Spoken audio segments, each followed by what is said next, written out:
recommendations. There are policy recommendations that have taken place, but how would that support credible, peaceful, and inclusive electoral um, um, uh, process, right? And I would say that democracy will not defend itself. Democracy on our continent, people say it's fragile because Africans reject it. I do not agree. I believe that it is fragile because oftentimes we always say, oh no, Africans do not want democracy. They say democracy is for the West. And that is why democracy on our continent is fragile. But I believe that it's fragile because institutions are weakened, because accountability mechanisms are bypassed, as we see in the last elections or the last couple of elections that have happened in Africa. And I would say that political competition have become securitized, right, rather than regulated. And so it is important that democracy is defended by strong institutions, by accountable leadership, by an active civil society that would act as watchdogs, that it is defended by citizens who insist that elections remain instruments of choice and not control. It is defended by you and I. And I know that's one of the reasons why we are having this webinar today. And so the responsibility to protect democratic norms does not rest solely with national actors, but is a shared continental obligation. And so, again, my hope today is that this conversation and this discussion, this webinar will move beyond diagnosis, but towards constructive, policy relevant insights that can actually strengthen democratic resilience in East and Southern Africa. And I'm hoping that Mabidi, who's convened us today, would actually put together all of the points that we raised during the webinar to actually draft more of a policy recommendation that would be able to move us towards the right direction in terms of a more constructive policy relevant insight. And so I kindly encourage everyone today to engage with comparative insight, with clear commitment. And that's why I'm excited about the lineup of speakers and even the contributors, so that we are able to strengthen democratic governance in Eastern and Southern Africa. So I look forward to a rich and vigorous engagement from the speaker and colleagues present. Thank you so much. Back to you, Mabidi. Thank you so much, Miss Mary. We really appreciate your opening remarks.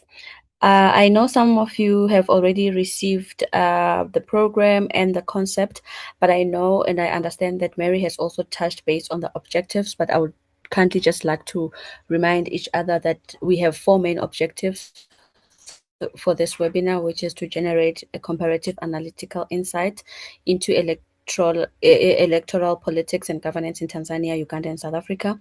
We also want to examine different forms of electoral violence and their implications for democratic stability. Also, we want to inform civil society advocacy and engagement strategies through evidence-based dialogue. And the last one is to explore youth political participation as a driver of democratic transformation. So especially now, maybe you will notice that a lot of panelists are young people, so it's also a way of including young people to participate in this political engagement.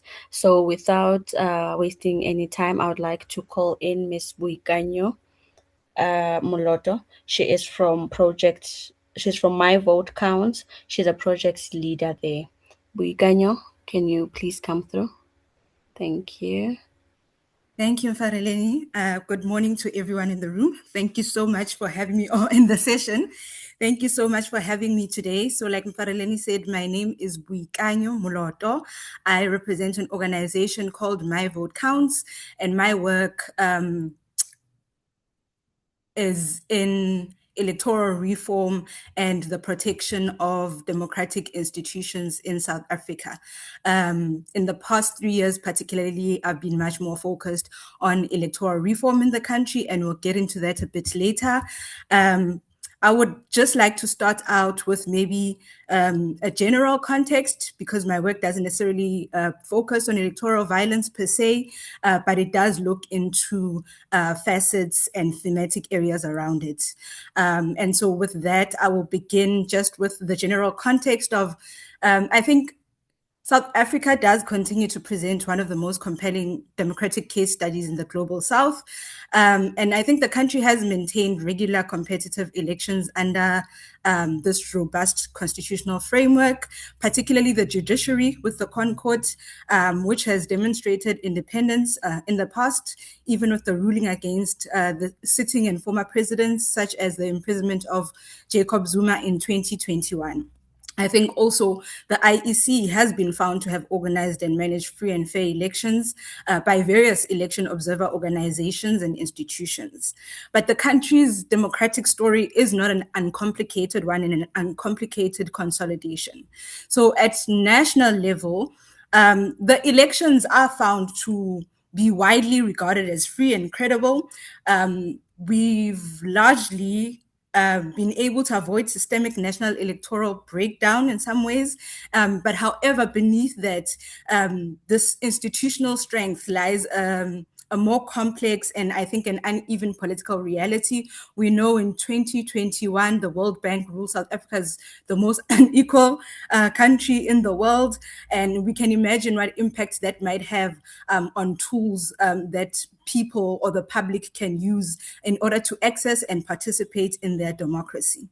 And so electoral violence in South Africa is often, I think, localized and it's intra-party, like Mary referred to and alluded to, rather than at national and inter-party, right? At national level and inter-party. So in provinces like KwaZulu-Natal, you have the political assassinations that are linked to municipal nominations. And these illustrate how access to local state resources can intensify competition in those ways. So the elections are not just about ideology in that sense. They are also about patronage, they're about governance control, and they're about economic opportunity at that localized level. And then at the same time, I think the party system is evolving, right? So for much of the democratic era in South Africa, the ANC did function as a dominant liberation movement turned into a governing party. And you don't often see that in most multi-party systems, multi-party democratic systems. But for us, it has lasted for 30 years.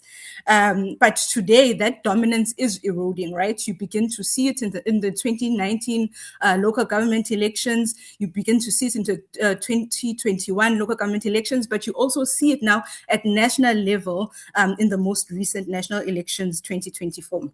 So there's the rise of the DA and the EFF alongside newer entrants does reflect an increasing electoral fragmentation and voter volatility. And I think coalition governments in metropolitan municipalities, those such as Joburg and Tshwane, have revealed both the promise and the instability of this multi-party governance, right? So we're experiencing a dual reality where there's strong constitutional institutions that coexist with issues in governance or governance deficits. So the July 2021 unrest, for example, following former President Zuma's imprisonment, does provide a powerful way to look at it, right? This was not triggered by a disputed election per se, but the unrest did expose these factional tensions within the ANC, and it also demonstrated how political contestations can spill into broader instability, right? When we speak about that broader instability, we are speaking about the inequality. We do know that from democracy experts that when people find a democracy inefficient or does not work for them, they begin to create alternative social orders, right? And those are the things that we see in communities now forming CPFs when the SAPS is not working, right? Alternative ways of being and ability to exist and participate in a reality that is not efficient in what was promised.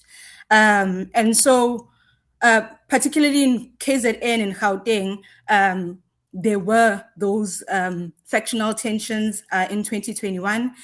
We saw the political contestations, but the constitutional order was held in that instance, right? So therefore, the country is neither a case of democratic collapse or a full consolidation. I think it is best understood as a resilient but a stressed democracy from experts. And procedurally, it is strong but economically it is fragile. And so one of the things that we have seen along the way with all of the commissions that have been formed over the years due to corruption scandals, due to the state capture, is that even with the former President Kgalema Motlante's report on social cohesion, that one of the major recommendations that are made is that there needs to be electoral reform in the country that speaks to the current context and where the democracy is, right? And so in 2020, we had a major ruling by the Concord. The case was brought forth by the New Nation movement, and that ruling said that the Electoral Act of '98 was unconstitutional in that it did not allow independents to run for elections, and there were various other factors within that case, right? And that opened up a major pathway for civil society and the public at large also to have a say in the Electoral Amendment Act, but also in how that electoral reform would look. So the Electoral Amendment Act came into effect in 2023 of April. And that is when independents were allowed to run at national level, to contest elections at national level. Obviously, much of the legislation did not change. There are still major barriers for independence because of how the Electoral Act was developed and written. And so much of it really supports a multi-party system and therefore the existence of parties.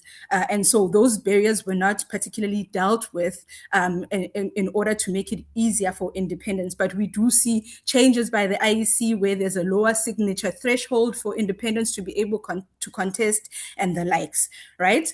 And so with the electoral, civil society contributed to the process, and one of the sunset clauses that they asked to be included in the Electoral Amendment Act is that the state would undergo an electoral reform process in which there's a relook at whether the current electoral system, which is proportional representation at national and provincial level, is still appropriate and still speaks to the context that we're currently living in and where South Africa's democracy is at the moment. So that process included the establishment of a panel, and it was called the Electoral Reform Consultative Panel. That panel was established in 2024, May, just before the elections, the national elections, and they have done their work throughout that year, that period, and they finished their work in August of 2025 and submitted their recommendations. So they are the first legislatively established electoral reform panel, but we have had these panels in the past with the Van Zyl Slabbert Commission in 2002. And then we also had the Ministerial Advisory Committee, I think in 2020, 2021, around there. But those recommendations were never implemented. And so with the formation of this third panel, my vote counts went into partnership with multiple civil society organizations. There were 8 organizations in which we also established a civil society electoral reform panel that would be working parallel to the state panel, in that it would contribute to submissions and the process of the electoral reform state panel, but also be developing an electoral reform position as well for civil society that we can then take forward. With that said, the state panel submitted their work to the Minister of Home Affairs in August 2025, and it was tabled in September by the minister, and there was no further update after that. I do have to say that the state panel submitted two reports, a minor report and a major report, which means there was a majority that where they couldn't agree on they couldn't reach consensus on their recommendations. And so there were a higher number of people that had an alternative view and a smaller number of people. So, but they submitted both those reports which was not legislatively sound, because in the act itself, it does say that even if the panel does not reach consensus, they still have to submit one report. We had not received any more information from the minister since then until recently, last week, Thursday, where he now submitted a composite report. So with the work that we have also been doing with the civil society electoral reform panel, we did develop an electoral reform position for civil society that was published in October. I will share it with babies if anyone is interested. It was published in October last year, which is something that we are going to be moving forward as we also continue to take part in the state process. And I think with that, I will close there, and I look forward to the questions. Thank you. Thank you so much, Boikanyo. So what we are going to do is we have planned that let the speakers present first. We have 2 more speakers to go, and then after we can have a Q&A. So we kindly request that may you write your questions down, and then we will take the questioning after the presentations. So right now, I would like to call Dominic Mputa, who is a senior software developer from Tanzania. He's an alumni from NOREC. So I would like to call Dominic to take on the floor. Dominic, you can come in. Thank you very much, Caroline. Hi, everyone. I hope everyone is doing well. I do hope I'm visible. I want to take this opportunity um,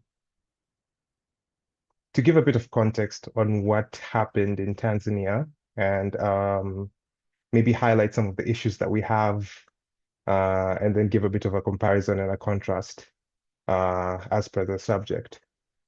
So I do have some slides that I am going to share just to help me, just to allow us to visualize some of the things, some of the concepts really that I'd like us to focus on.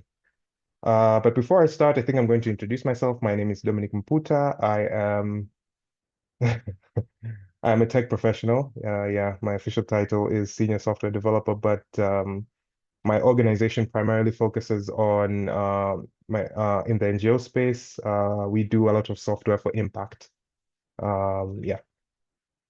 So considering the nature of my work, I think we've worked with a lot of different companies in order to identify some of the problems, some of the challenges, some of the opportunities in different spaces. I mostly work and oversee some of the projects that they have in Africa, and with that, there are some challenges and opportunities that you observe. And yeah, and I'm looking forward to sharing some of my insights with you. So I do hope that my presentation is visible. Yes, it is. Yeah, okay.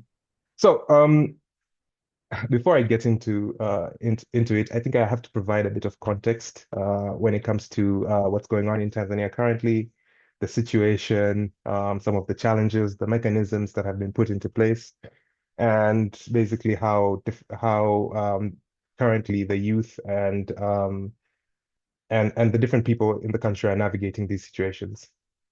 So I think you guys are aware of the election.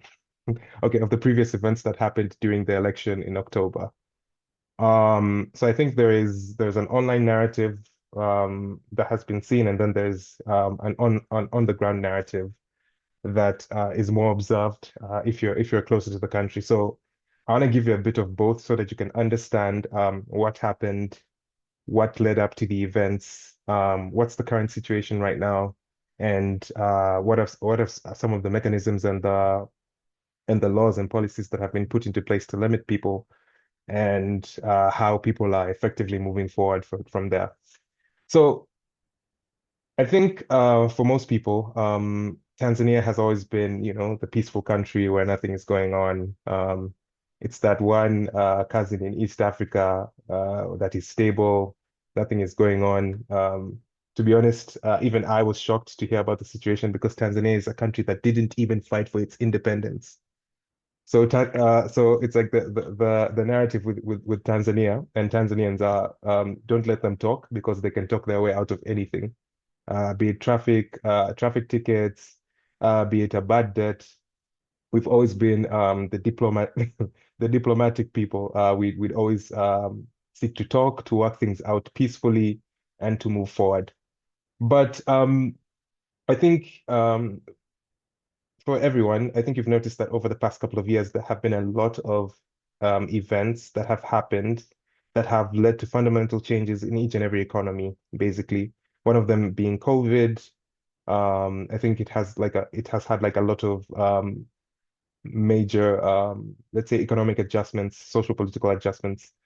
And I think we're currently experiencing a very tough season in the African economy as well. So I think there are a lot of things that are changing. Unemployment has been on the rise. There are a lot of challenges when it comes to different social political issues, especially in the African space. And I think this has been one of the triggers that has pushed people to protest, to riot, to seek for fundamental change, because at some point there are systems that were not working, and what happens is that the majority suffer for them, and the minority are shielded or let's say are immune to some of these changes. So Tanzania has always been a stable country, very peaceful. Um, there really is no history of violence or any political unrest up until the elections. But I think I want to give a bit of context as to why. So one of the things that happened in this particular election is that there were a few things that happened systemically in order to limit or to, let's say, control the people's choice. I think one of the things that happened is that one of the opposition leaders, I think his name was Tundu Lissu, was banned from participating in the elections.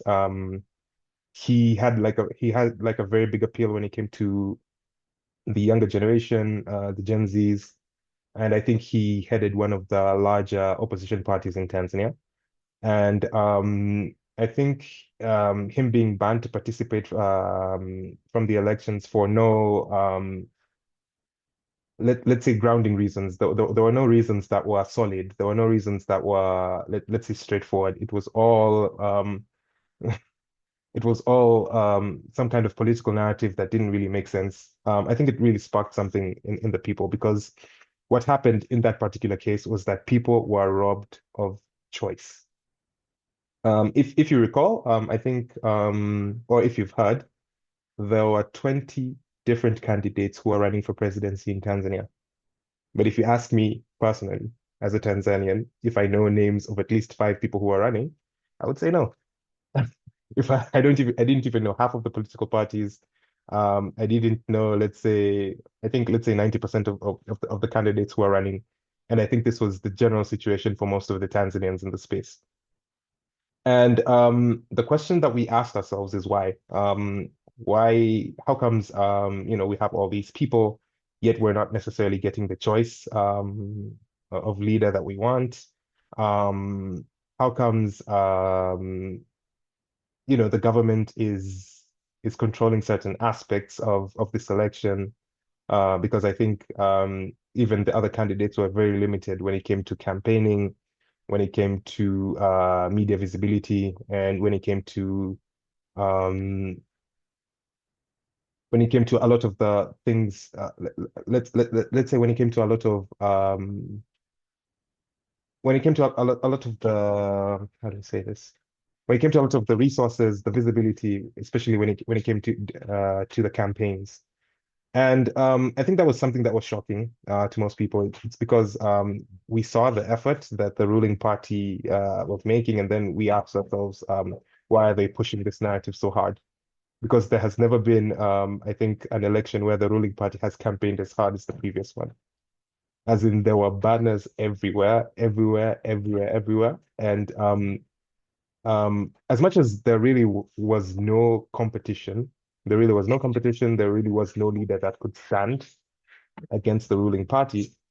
And this is mainly because the previous government under the okay, not necessarily the previous government, the current government under the previous president had done such a good job to limit or to resolve most of the issues that were going on, or most of the selling points that the opposition had, to a point where the opposition had nothing to offer the people of Tanzania.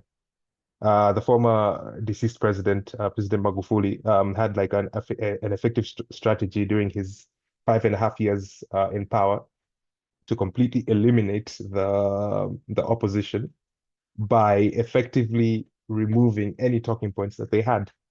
It was really interesting because I think what he did was he just weaponized, or is it weaponized? Can I say weaponized? No. I think he just used effective governance to resolve most of the issues. Um, and I think the only thing that people were effectively asking for at this point was just freedom of speech. But everything else was there. Infrastructure was there. Government systems were working. National NHIF, National Health Insurance, was even valid in public hospitals. Um, if you go outside, you see roads under construction. If you go to government offices, um, corruption had been minimized. Most of the systems were working. Processes that took 2, 3 weeks would take a day or two. And yeah, there was visible change. But I think one of the things that most people were wondering is that why are people pushing it this hard? And I think the answer was just that there is, let's say, a certain group of elites that controlled government that didn't necessarily want to relinquish the control or transfer it to anyone else. Because if yeah, I think everyone knows that Tanzania has only had one political party since independence, and I think they have been in power now for I think 63, 64 years, 65 years. And yeah, I think that's one of the challenges that we're facing. We have a group of people that is trying to control the economy and not necessarily let go. So yeah, this is one of the things that I highlighted. I think we have this history, this narrative that we've had for like a while. Tanzania is just peaceful. You know, uh, we've actually helped other countries, neighboring countries, resolve some of their issues. So we're a beacon of peace. We stabilize other countries as well, but yeah, we had a very shaking event that kind of removed this narrative. And currently, what's happening is that we have some let's say some illegitimate control um, of the current digital space, but also even let's say how the country is run. And I think I'm just gonna look into it for a bit. So one of the things that is happening is that we're shifting to a more authoritarian consolidation. I think currently there is no so the current opposition in the country currently has no strength, has no standing, has no funding, has no backing, and have no power. And it's at some point you ask yourself what's going on, and then you realize that you really do not have a choice. I think basically that's what's going on right now. The ruling government is making it so that you feel like there is no choice. The only logical choice is us. We have our flaws, we have our weaknesses. You just have to deal with it.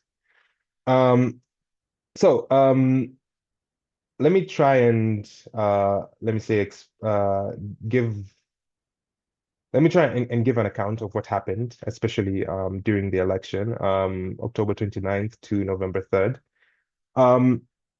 So one of the things that happened during the election was some of the people saw that we really do not have a say. We, the election was, I want to look for the right word to say this. So I think so we could see that the election was vastly controlled by the ruling government. The candidates were who they fed us. There really was no freedom of choice, and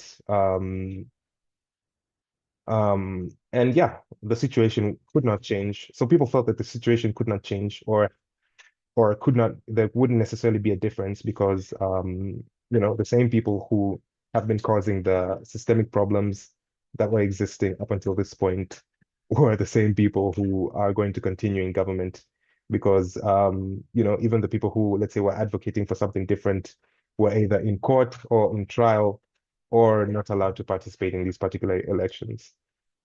So one of the things that happened on October 29th during the election, especially after people seeing that the situation is the way it is, the ballots are not changing, the leaders are not changing, and this whole narrative has been put into place, is that people decided to riot. They decided to riot. They decided to speak up and tell the government that, yeah, this is not necessarily what we want. We want a free and fair election. We want to feel as though our vote is valid, as though we have a say in what goes on in our country. We want to be able to speak. We want to be able to talk about some of the issues that we have. Because yes, even though the systems are working, some of them are not necessarily working well. And there has been no change, even though we have complained. But what's going on right now is that we're seeing that the government is spending a lot of money in campaigns, which is money that could have been used to fix some of the problems that we have. We also see that there are a few things that have changed. We see that there's unnecessary spending. There is an increase in corruption, which necessarily didn't exist in the previous government under Magufuli. There is corruption. There is, let's say, favoritism to certain people who are allies of the government, certain businessmen. There is rising cost of living, and there is rising taxation, especially amongst the middle and lower class. And one of the things that didn't exist up until this point, okay, not necessarily the point of the elections, but one of the things that didn't exist up until when the new government came in was taxation, especially when it came to social media. So there was a social media tax that was introduced and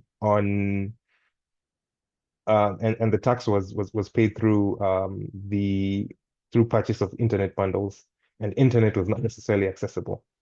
And another thing that had happened was I think I have it somewhere over here. And one of the things that happened was sorry, let me try and pull up my presentation again.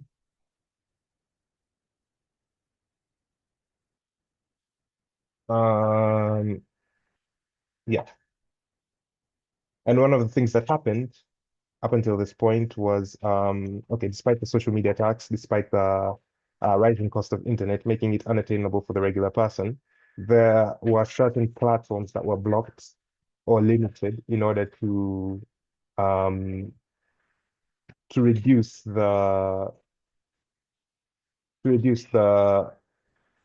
level of engagement or let's say advocacy, especially when it came to the current issues. So up until today, Twitter is blocked in Tanzania. So TikTok has been limited to some extent. WhatsApp is also limited, even though it works. I think sometimes you'll just experience, maybe you're using your phone and then let's say if you're using Wi-Fi or certain Wi-Fi providers, WhatsApp is also unavailable. So there have been different issues, and what's been going on is that the government has tried to effectively silence or to limit certain tools that would enable people to share information or to complain or to highlight or to, let's say, expose some of the failures that are in the current government. And this is practically one of the issues that exists.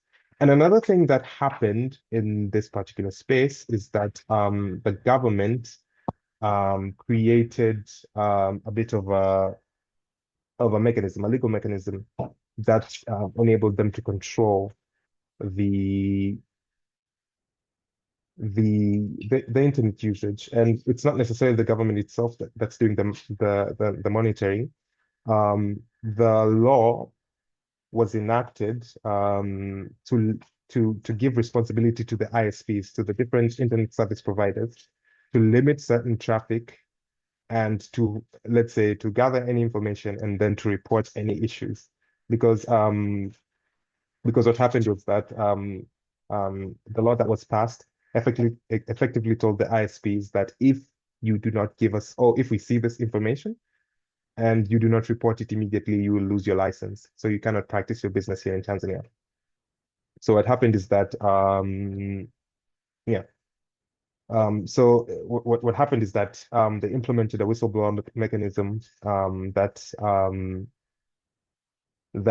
caused ISPs to report activities to the government, and then what happened was that there were a series of military or government actions that were put in place. So either people were being arrested publicly, some people were kidnapped and disappeared, and then I think certain communities would be silenced or would receive threats. So that's one of the things that happened. And yeah, I think another platform that was blocked was YouTube, because I think they didn't necessarily want people to be able to stream or to report or to document some of the issues that that were going on. So coming back to October 29th. So these are some of the mechanisms that were implemented before. Coming back to October 29th, when the people went to the so one of the things that happened was I think that there's a certain level of classism that caused the divide when it came to the elections. I think what happened was that most of the upper class were being favored, so they didn't necessarily participate or have a say because what was going on was benefiting them. Um, this was a government that favored elitism, that favored the businessmen, that favored the millionaires and billionaires. The middle class were somewhere in the middle. Okay, yeah, middle class in the middle. Yeah. But I think what happens is that these people are suffering, but since they have a lot to lose in the particular session, in the particular situation, they didn't necessarily have a say. And it was the lower class that was being oppressed. Because there's a very big contrast between the current government and the previous government and the late government, because the previous government favored the lower class and kind of suppressed the upper class, while the current one is vice versa, really. So what happened was that people started rioting. People started posting videos of them coming out speaking against the injustice that happened during the election. And what happened was that the government had to go to the extremes and pull the kill switch. And what happened during the 5 days is it's mostly documented on social media, because I think people still posted their videos afterwards.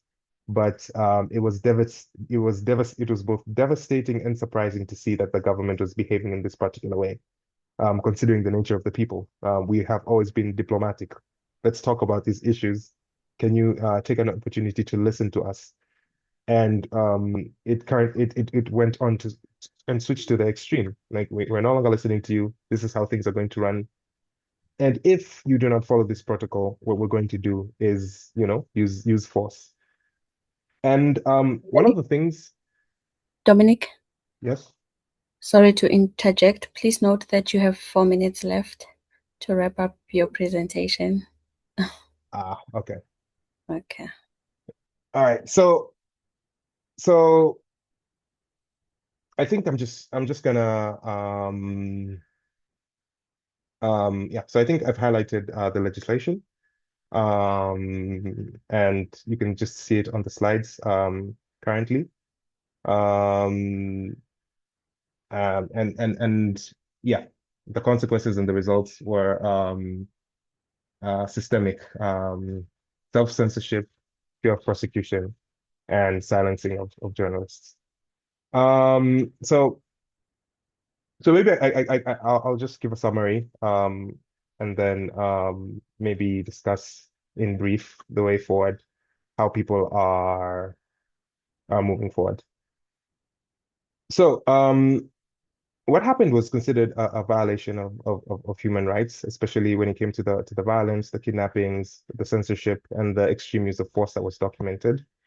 And currently, I think there is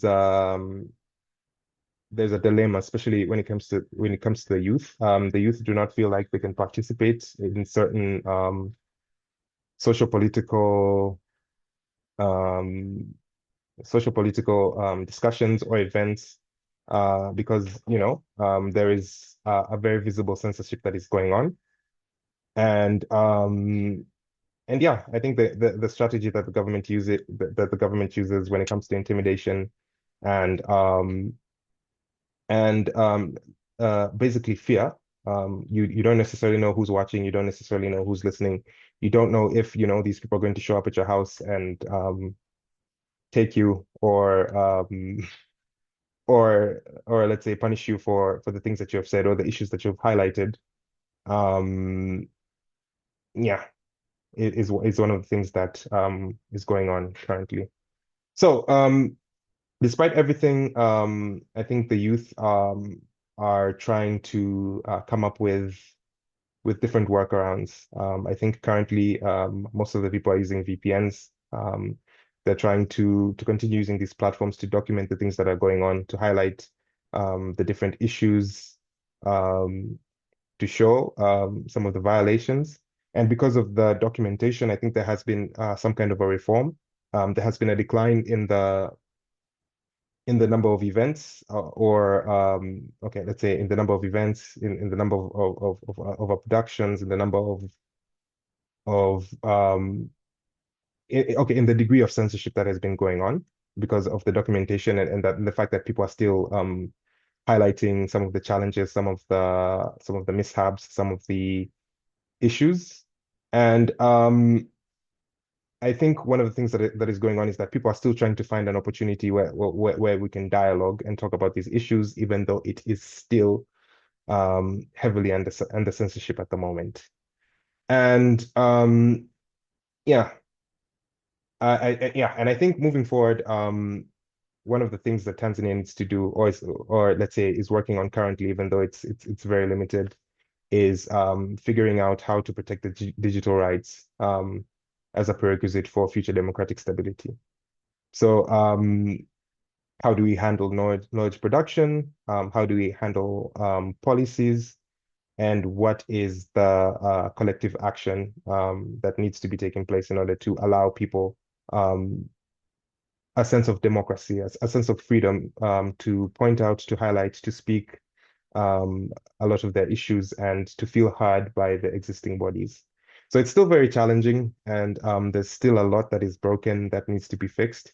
But hopefully, maybe moving forward, maybe in the next election, there might be changes, even though currently the discussion is still tough. There's still a lot of limitations. And I think one of the things that has happened is that most of the people are still hurt and angry and grieving. And yeah, there's still a lot that is under question. So I think I'll try and pause it there. I'm just gonna share this summary in the chat for anyone who wants to go over it again. I've highlighted most of the social and digital limitations and issues. And yeah, I think I'm just gonna stop there for now. Thank you. Thank you so much, Dominic, for covering that area. I think a lot of us, maybe we are not so familiar with how digital censorship also affects elections, and how the government also uses it as a way of control and power, and also having to look at what does it mean for young people, as this digital space is a space where we are able to express ourselves and to record whatever that is happening around us. But when it is limited and controlled during such conversations, we ask ourselves, how are we supposed to move forward? And how is the country's development and also engagement with the outside world? So, with that, thank you so much. I would like to call in our last speaker, Timothy Namitego, who is a legal research officer in Justice Access Point in Uganda. Timothy, you can take the floor. Thank you so much, Mabidi, for the introduction. Can you confirm to me that I am loud and clear? Yes, you are. All right. Thank you so much. Yeah, so thank you for giving me the opportunity to be a panelist on this webinar and to bring a perspective from Uganda on electoral politics, violence, and democratic stability through the prism of what I would call Uganda's recent 2026 general election. Yeah, so briefly, my presentation will focus on three on these aspects. One, the African normative frameworks on governance, elections, and democracy, and of course, the whole impression of the 2026 general election context, and what manifests for us as Ugandans when you talk about electoral violence, and of course, youth political participation, and youth as a driver of democratic participation. But I would like to begin with a clear standpoint.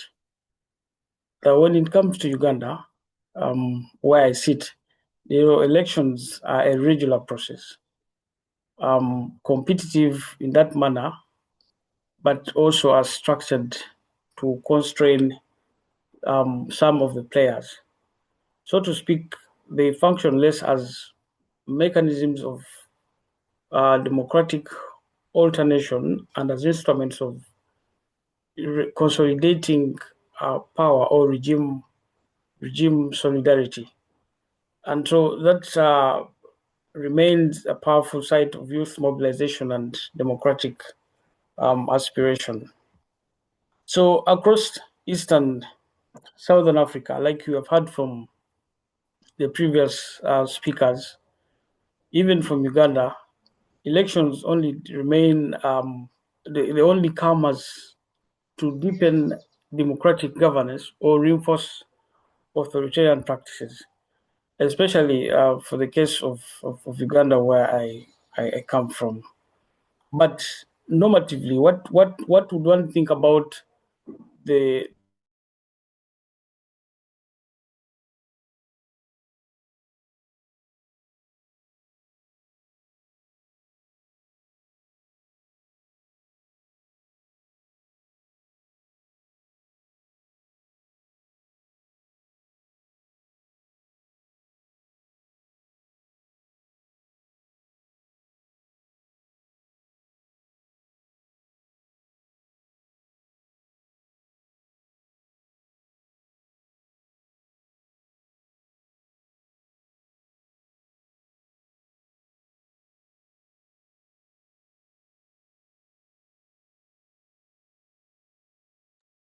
Timothy, are you still here? sorry, I had some technical glitches there. Yeah, Oh, so the I couldn't see your presentation. Sorry, I was trying to project it for you. Can you project from your side? I don't think I'm able.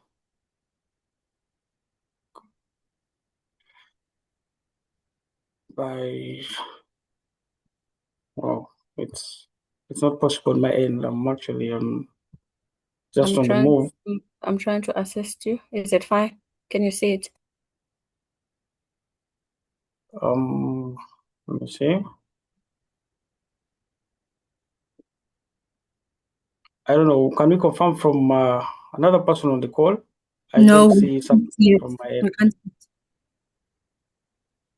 Okay. All right, maybe you can just proceed, it's fine. All right. But I will share maybe at the end of my presentation.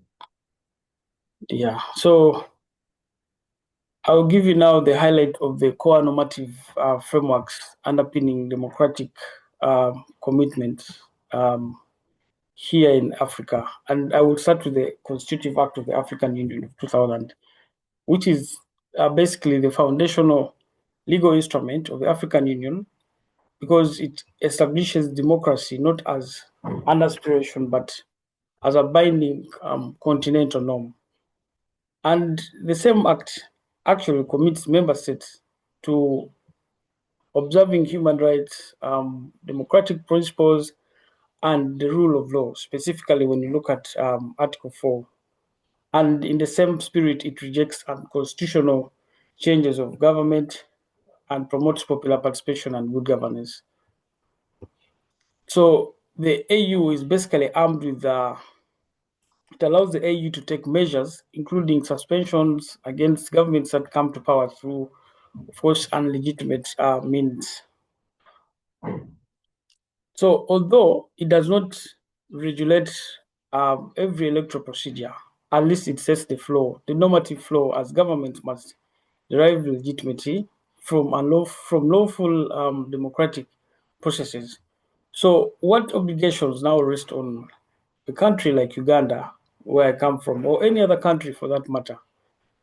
Because Uganda, being a founding member of the African Union, has obligations under that act to ensure that political authority is derived from genuine democratic processes like credible elections, okay? Uphold rule of law in electoral administration, and of course, evidently prevent the use of force or unconstitutional means to secure political power and promote inclusive political participation, especially when you talk about special interest groups, the women, and of course the youth. At it, Uganda being a country that has a big population that is the youth, and I believe you also have taken a fair share of that, being that you recently were in Uganda and you saw what happened even during the by-elections. It goes without saying, but most of our elections are marred with a lot of excessive use of force, and we have championed such advocacy even as I speak now. Now, that being said, elections in that manner should not simply happen, should not be seen to just simply happen, but they must reflect the will of the people without such coercion or structural manipulation. So, moving on to the other framework, which is the African Charter on Democracy, Elections and Governance of 2007. This basically operationalizes the Constitutive Act as it transforms democratic principles into specific electoral obligations. And again, Uganda has only signed, and it hasn't yet ratified this charter, and that now becomes a challenge when it comes to implementation, because if you don't ratify, then it means to that extent you don't you're not able to implement. So it requires states to establish independent and impartial electoral bodies and ensure that there's transparency, elections are credible and peaceful, and of course prevent any sort of political violence or intimidation, and protect the core principles or human rights of freedom of expression, association, and assembly. So we see that this charter shifts from election day to the entire electoral cycle, including the pre-election environment, talking about how campaigns are conducted, the conditions during the campaigns, voting, and of course even post-election disputes that might end up in courts of law. And again, what obligations stem there under? to the African countries. I'm speaking from the standpoint of Uganda because I'm basically giving an impression from Uganda.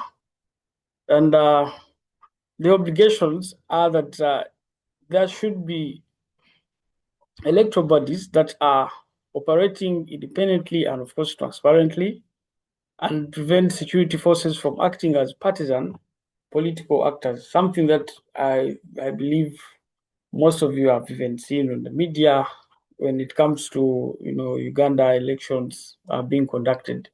You really can tell that maybe the security forces are on the same or are maybe belonging to one umbrella, and in that case they are also used as a tool to demobilize people that are coming together, maybe to push forward with an opposition agenda. So I really think that such frameworks really matter, because when you're evaluating, for example, the 2026 general elections that happened in Uganda, the question might not be on whether elections actually occurred. I mean, the ideal question should be whether the recent election complied with some of the African Union democratic obligations, talking of Act Day, the Constitutive Act.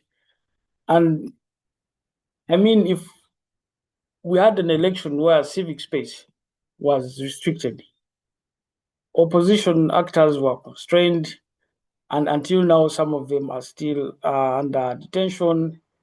And of course, we saw that largely security forces also shaped the political competition, with orders coming from above. And I think that even the young people, in the end, kind of shunned from the election.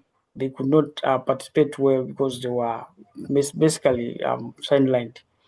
So again, to me, that positions my country as being, compliant procedurally, but defiant normatively under the standards that are provided for. Because by Uganda signing and not ratifying the ACDIG, for example, it is basically avoiding those binding commitments that would strengthen citizens' rights to assemble and demonstrate peacefully. So such omission weakens safeguards for citizens that are maybe seeking to organize public gatherings or peaceful protests to that end.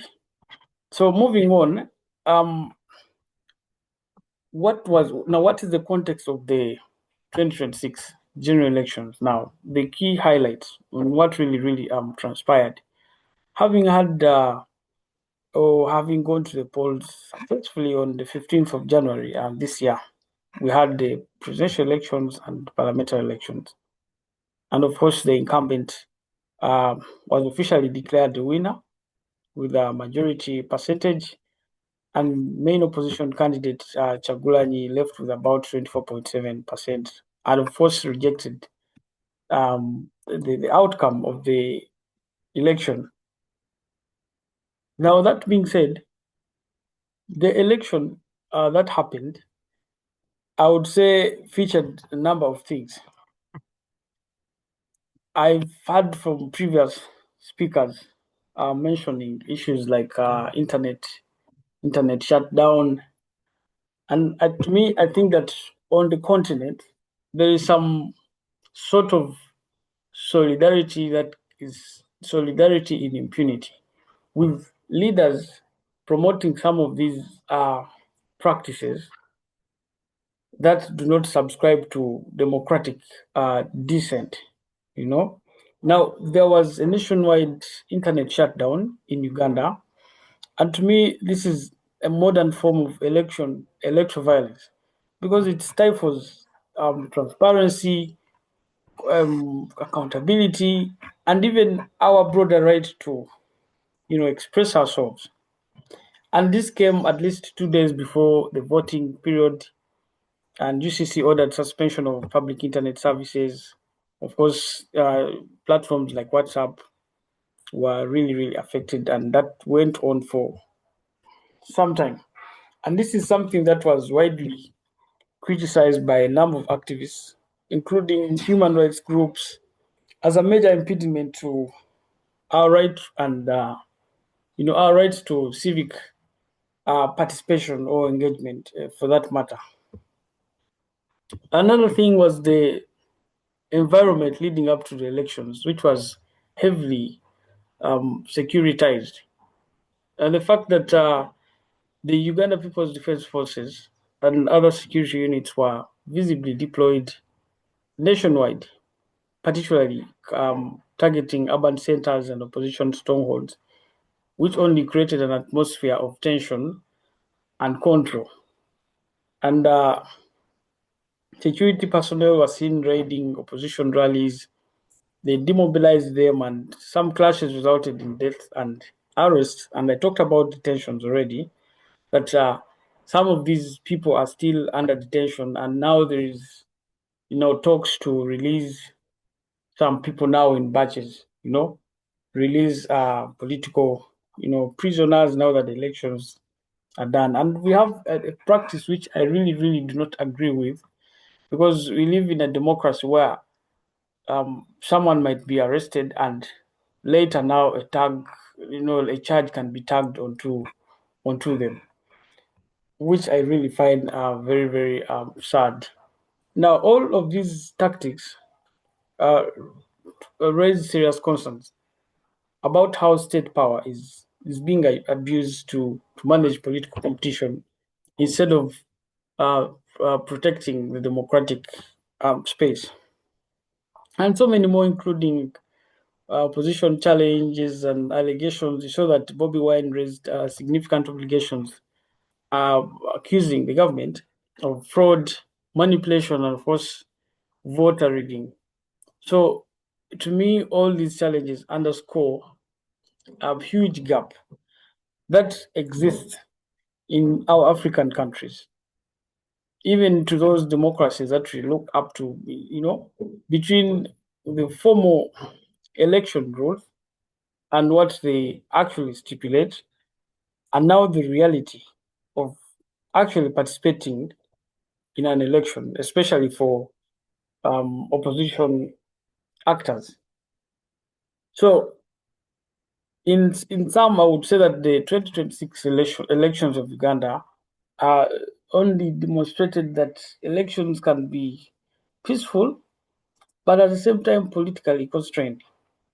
You saw that so many people were able to pay for the price, the price for speech. You speak and then you become the target. Media access was restricted, and opposition activities were also, restricted.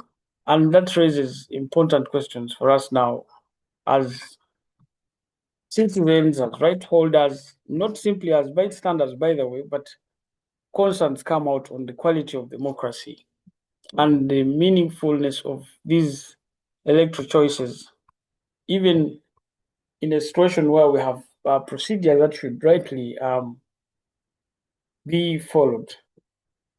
So, to that end, I will now look at the forms of electoral violence in Uganda. More or less, I will be reiterating the same positions as earlier talked about. But the election violence in Uganda's election was not only limited to visible clashes, and it operated across multiple layers, both physical, institutional, and stretching out to digital platforms. And this is how electoral-related violence actually manifested itself prominently. State-led repression targeting the opposition and just aimed at weakening them. We have talked of detentions, arbitrary arrests, and violence or excessive use of force against some of the opposition figures. We saw that a number of NGOs were suspended, following or just towards the election, and their permits were withdrawn on unclear grounds, militarization of electoral processes with deployments of security personnel on public rallies. And I told you again that this only scares innocent citizens who might want to actually enjoy their rights to civic uh, participation. When you talk about internet shutdown, what does that mean to a Gen Z today, you know, or any person for that matter, who is rightfully, who rightfully thinks that participating in a civic process like an election at that level should merely be a question of what am I right now? Shouldn't I engage in these um, processes freely and fairly without necessarily tagging along with some restrictions like we have seen happening? So this form of electoral violence that has been manifesting, to me, I feel like it is only strategic because it is always targeting the specific rounds of the elections. Whenever we have the elections, and that only destabilizes um, mobilization when it comes to civic activity, civic capacity, and yet these practices, in the final analysis, you see that they shape the outcomes of the elections, and consequently, we keep talking about the effects of what has happened, what has come out of an election. But in the same spirit, we again come against that saying there should be better practices or good practices that can be even seen or observed from different countries. So talking of youth political participation, Uganda has a majority of its population, which I would say are the youth under 30 years, and that demographic reality means that elections should be really centered around youth. How are the young people being included into electoral processes? And I would say that in the recent election, you would see that the young people are really left to take part. And that helps to increase on the engagement of young people through making use of technology and digital platforms like the TikToks and all that. All these become primary arenas for youth engagement, and that demonstrates something very, very critical to me, that young people in Uganda are politically excited and they are conscious, and to that end, them expressing themselves and expressing themselves and rising up to the call of mobilization, it only shows that they are jumping on the opportunity to participate in these engagements. So moving on to the role of the youth as drivers of democratic transformation, I believe that youth engagement expands democracy in these three key ways. First, it broadens political discourse, introducing new issues, those deep-seated issues that affect the young people. Things like unemployment, governance reform, corruption, digital freedoms. Like, can't we have a democracy where we do not have our, freedom of association, freedom of expression hampered, necessarily by the state? And second, it increases accountability pressure because youth activism um, challenges and demands transparency, And thirdly, it introduces a generational context over power. Long-standing political dominance faces structured democratic challenges. However, when political space is restricted, like you have seen, not or being cognizant of the fact that sometimes if opposition leaders are sidelined, then you just don't know what weight of the young people they are actually moving with. So it instead frustrates young people. It sends them into a situation of anguish, and they start worrying, and protests become the only remaining channel. You saw what happened in even in our neighborhood here in Kenya. Whenever there is such an occurrence, the only solution people talk about is let's go on the street. And now political energy shifts from institutional participation to street expression. So if institutions absorb youth participation, then I think there's a chance that democracy can deepen and young people can engage at that level. And again, this works well for our countries. And instead, if institutions suppress it, then it only avails an opportunity for brutality, which is not really desirable.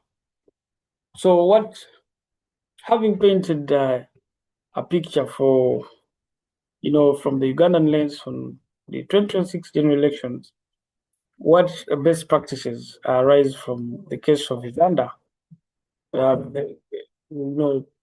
Maybe for our colleagues who are yet to have elections, like Kenya here in a few months from now, next year they will have their general elections, because I believe that the election in Uganda only reflects trends that have happened in all of our countries. You talk about East and Southern Africa. Recently, we had the election in Tanzania, and you saw that, I was somewhere and someone said that for a long time, Tanzanians had been hoodwinked to believe that they have peace, but they actually have negative peace. Because if they are really, really the diplomats who have championed peace talks and all that, why should they also suffer things like internet shutdown? So again, the impunity in solidarity that I was talking about of African leaders pushing forward with some of these practices that hamper the democratic freedoms of citizens is what we do not want to see happening elsewhere. So when institutions like electoral bodies, security agencies, regulatory authorities are perceived as aligned with incumbency, grievances accumulate over time and stability becomes procedural and not substantive. And digital repression, like internet shutdown and surveillance, which is increasingly being used across the continent as a tool of electoral management, is a modern form of political control, a modern form of election violence, which ideally shouldn't be happening, including our broader right to earnings, because I'm made to believe that so many people are doing, like, let's say, businesses online. So when you now, because of a selfish motive, shut down the internet, I mean, business will not go on, but should we only be concerned about the business of an election? Yet, days later, we will need to feed our families, So the two can coexist, that we can have elections and at the same time our lives are going on well. And thirdly, the heavy security deployment may prevent immediate unrest, but it does not resolve underlying democratic deficits. So finally, and most importantly, long-term peace depends on youth inclusion. As young people, we should take our demand for our space when it comes to civic engagements. Like, given Uganda's democratic structure, where we have a big population that is, primarily having the youth, sustainable democratic transformation will go now to having institutions that are neutral and protect rights for all and liberties, especially the civil liberties of freedom of association, freedom of expression, and of course, space for peaceful opposition. Now, without these, elections simply become events of containment rather than expressions of sovereignty. So, as I part, I would want to leave just a central question, which is not necessarily that whether elections are held credibly in our countries, looking at East and Southern Africa, all the way from Kenya to Zimbabwe, Tanzania. The question is whether our institutions, are they as strong? Are they strong enough? Are they neutral enough? Are they, impartial and inclusive enough to translate, the agenda of the youth into democratic legitimacy? And again, while at it, how are they being positioned correctly to protect young people from necessarily being vehicles of violence? Because, like we have seen in other countries like Kenya, young people are being utilized as vehicles of, political violence simply because they do not have, earnings. Many of them are not in gainful employment. That avails them for the earliest opportunity to be manipulated to become perpetrators of violence during elections. So I think that I will end my remarks there. Thank you for listening, and I'm looking forward to engaging further. Thank you much. Thank you so much, Timothy. So before we go forward to the Q&As, we have our last speaker, Manasseh Ahmed. She's from TZ. She's just gonna give an overall perspective, reflecting on the three countries that we've just spoken about. She'll just have a presentation for 5 to 10 minutes, and then after that we will open the Q&A. So as she will also be doing the wrap-ups, please be informed that you will be allowed to raise your hand. We will allow you to unmute and just ask a question or have an input when that session comes in. So with that, over to you, Manasseh.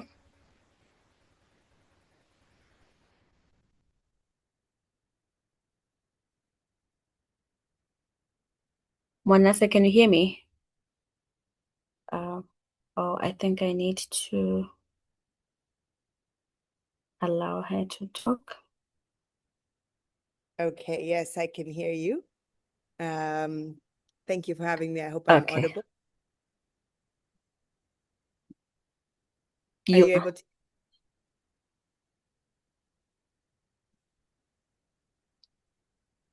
We can hear you, but your line was breaking a little bit. Okay. Is that any better? You are clear now, yeah. Okay, great. Thank you for having me. My name is Manasseh Ahmed, and just to clarify, I'm actually from Kenya. I'm Kenyan, but have been working closely with a lot of people from across the region over the past months and before. I just wanted to add a few additional comments because we have been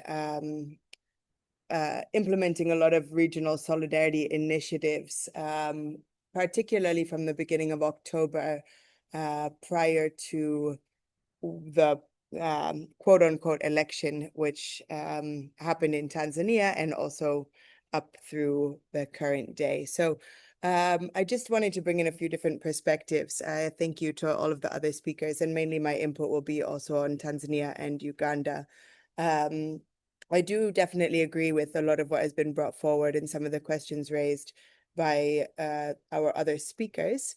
I wanted to just start briefly adding a little bit of context for Tanzania, and then maybe I can add a few points on Uganda. When it comes to the focus on Tanzania, I think it's also really important to note that there has been a lot of historic violence in the country.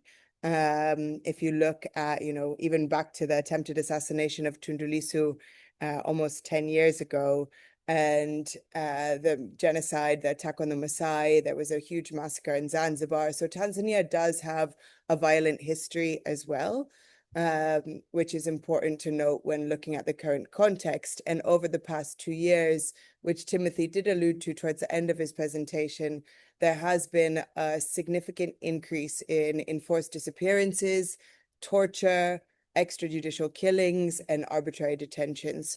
So what led into this electoral exercise, let's call it? I don't think it can be called an election, because that would imply that it was a free and fair democratic electoral process, which this certainly wasn't.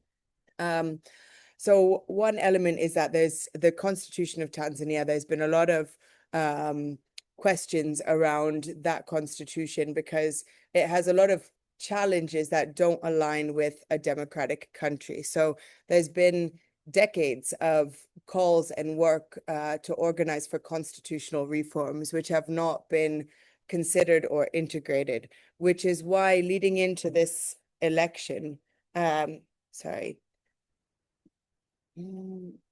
excuse me, leading into October 15th, was it? There was a significant amount of discontentment because the opposition, as mentioned, had been locked up, had been disqualified. The other main opposition parties were disqualified, arrested on treason, and so many different members of the opposition were being disappeared, murdered, silenced, and forced out of their country. So what happened on October 15th was actually not an election. It was a pre-planned, premeditated, significant violent attack against the general citizenry, and a complete stolen ballot. So the violence that unfolded was pre-planned. There was a lot of weapons that had never been seen in Tanzania that were imported that led to such mass atrocities. And I won't get too visual, but significant military or war grade weapons that would not normally be held by either military or local police that were used against the general citizenry. So there was thousands and thousands of people murdered on the streets, in their homes, in their communities, in their compounds, as young as 1-year-olds, 12-year-olds. So there was significant violence, and the internet shutdown was planned to enable this massacre to be carried out in what CCM was hoping would be a blackout.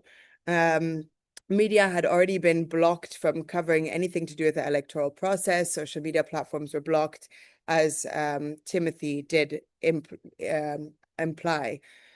Observers had been not granted access to come into the country. Those who did come in were chased away from the polling stations, especially before the tallying happened.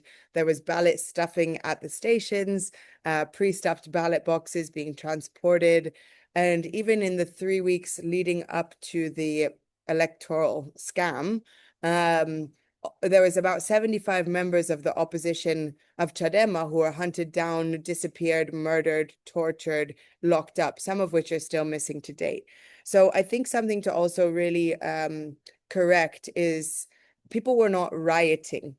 People had peacefully come out to the streets. They held no weapons. There was no destruction, and they were out protesting. As our previous speaker mentioned, it becomes one of the only avenues you have to call for reform.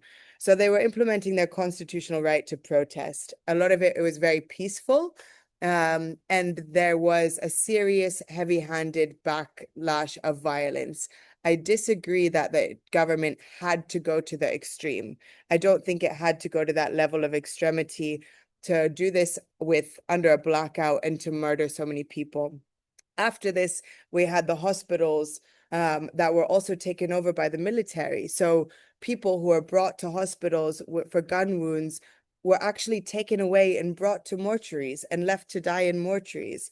There was a lot of bodies that were taken and covered up and buried in mass graves. Some might have also been incinerated. So there was a huge cover-up, attempted cover-up, to try to not show the violent attack on the general citizenry. It wasn't even on the protesters or only on the opposition. It was on the citizenry at large. There were people in a cafe who were eating, 15 of them, and there's a clear video that circulated. They were all told to lay on the ground, and once they lay on the ground, they were all shot dead right there. There was a family who was the whole family was murdered in their home, other than one family member who was hiding under a table. So what happened was a huge attack on human rights. And also from beyond this, then Samia Suluhu and CCM claimed a 98% win. So there was so many irregularities with what happened on the day, what happened at the polling stations, what happened leading up to it. And then, you know, when you look at the amount of voters, she said 32 million people voted for her, but coronated herself inside of a military barracks after declaring herself the 98% winner when there was truly no opposition. So this is far from any democratic electoral process. I won't speak about, you know, the digital space because I think Timothy did a lot, did share a lot about that. But I just wanted to give a little bit more context as to what actually happened leading up to and during this sham election. I think also when you look at what's still happening now, we still have significant human rights violations that are ongoing. We still have a huge amount of enforced disappearances, use of torture, arbitrary arrest, and abductions that are happening both in Tanzania and also across the region. As recently as 2 days ago, one vocal activist who has been in exile in Kenya for a few years, Mshabaha, was hunted down by the Tanzanian government through another Tanzanian and Kenyan who tried to abduct him in Nairobi just 2 days ago for his vocal nature of documenting and sharing what's been happening. They've put together a commission of inquiry to quote unquote look into the violence that happened, which is still led by the executive, and witnesses who have been appearing before the commission of inquiry have been being disappeared. So there's still a continued human rights crisis that is happening. And I think when I speak to the general majority of those who are in contact with, they do not want any peace building without accountability. So there's it's very difficult to consider how do you build peace when there's been a huge massacre and the whole country is extremely traumatized, still mourning their lost loved ones. Many bodies have never been recovered to date. Police came into burials and actually dug out coffins that people were laying to rest and left with the body. So the trauma, the pain, the anger, and the grief is still so high. So to think that somebody who perpetuated and directed this violence now wants to call for peace when there's zero accountability and zero justice for the human rights violations, the violence, and the electoral fraud is also, you know, it does not align. There must be accountability before people feel there can be a dialogue with the perpetrators.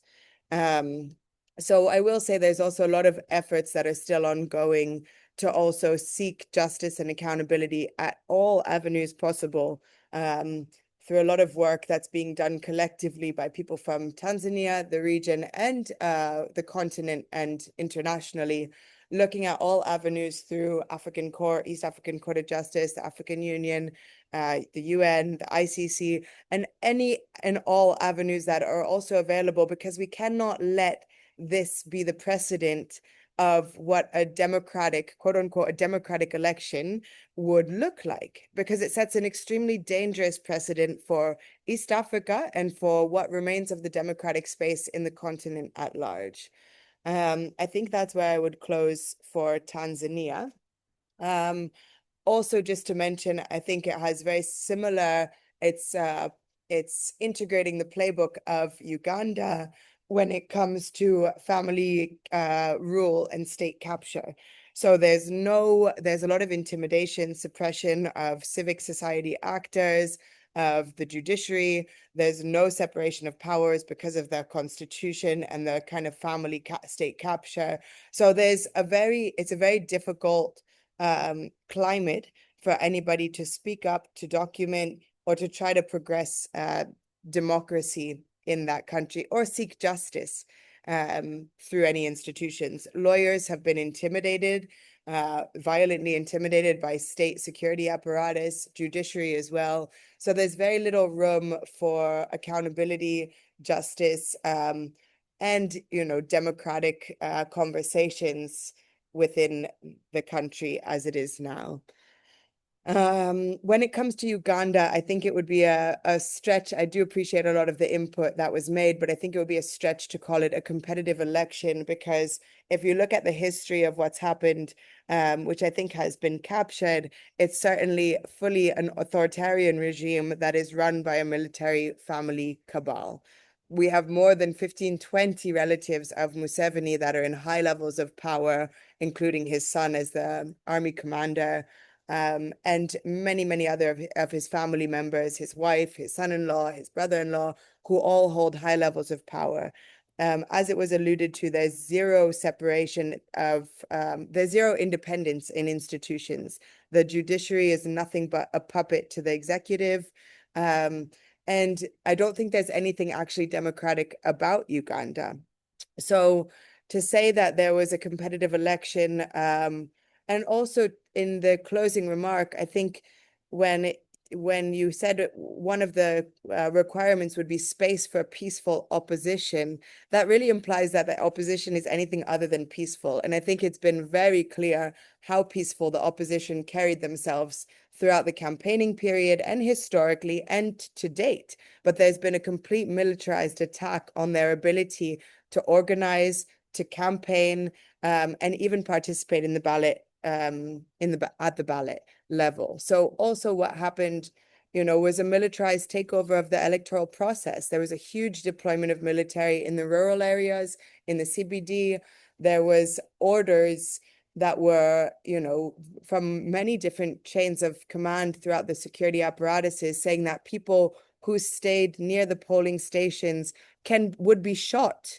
So this discouraged civic participation. The military deployment also discouraged it. And when you look at Uganda, there's a huge history of violence, of arbitrary detention, of enforced disappearances. We have people who were taken by state apparatuses more than a year ago who have not been seen to date. And then a habeas corpus is filed and the judiciary says, no, we don't know where they are. We've checked everywhere.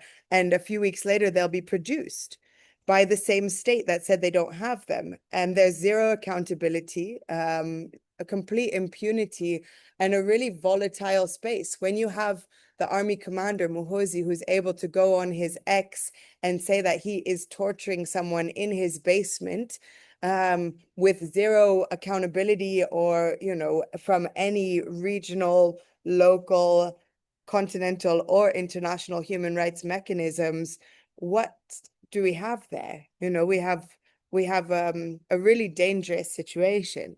So I think, when you look at what happened on election day, again, observers were barred from coming. Some observers didn't come because they have seen the Ugandan electoral process over the past decades, and none of their recommendations have ever been implemented. There's no free and fair democratic process, so they knew there was no election to observe. The civil society has been barred from independent observation. Years ago, during the last election, the civil society who came together to do a joint observation were all shut down. Their licenses were revoked, similar to what happened also days before the recent quote unquote election, where you had civil society organizations that were running extremely essential operations, like rapid legal response, protection of human rights defenders, were all shut down, bank accounts frozen, some of their leaders detained and barred from operating, suspended from operating. So there's this extremely complicated context as to what the future. There's no current democracy in Uganda, in my opinion. I don't think there's anything democratic about that country. But what would any peaceful transition of power that is actually free and fair look like? I think we saw a lot of the opposition members who were polling agents either abducted from their homes just before, or also disappeared from the polling stations prior to the voter tallying. We saw predetermined leakages of what tallies would look like from various polling stations even a week before the election had happened. Also ballot ticking, ballot stuffing, and kind of a premeditated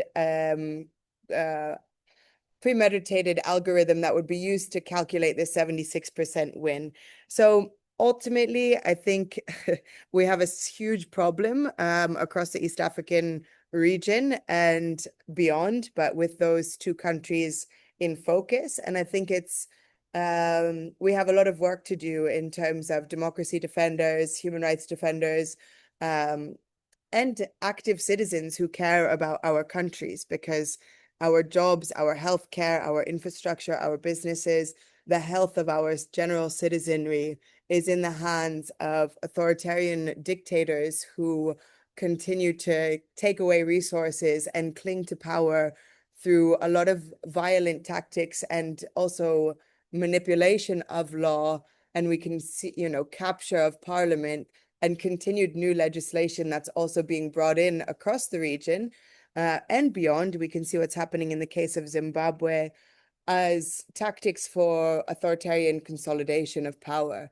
So I guess from where I stand, we're always very willing to learn, to share, to exchange, and see how we can strengthen our work towards safeguarding what is left of the democratic space in East Africa and organizing against this continued authoritarian repression. Thank you.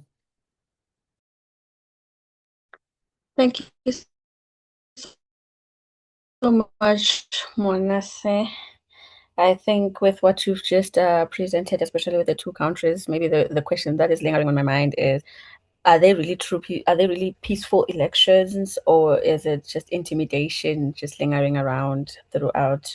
So I think with that, I would like to call in my colleague, Singobile Makatini. She will lead with the Q&A session. Kindly be reminded that you are allowed to raise your hand. We will open the mic and you will share your thoughts and opinion. We have 30 minutes left to wrap up. So even when you're sharing, please be mindful of other speakers who might still want to use the platform. And we should also allow the panelists to take in questions or to also respond. Thank you. Sinobile, you can come in. Thank you so much, Mfareleni. And also, I think thank you to the speakers, speaking with such nuance and also just giving us so many different angles and perspectives in terms of how we actually envision this whole electoral process from different states.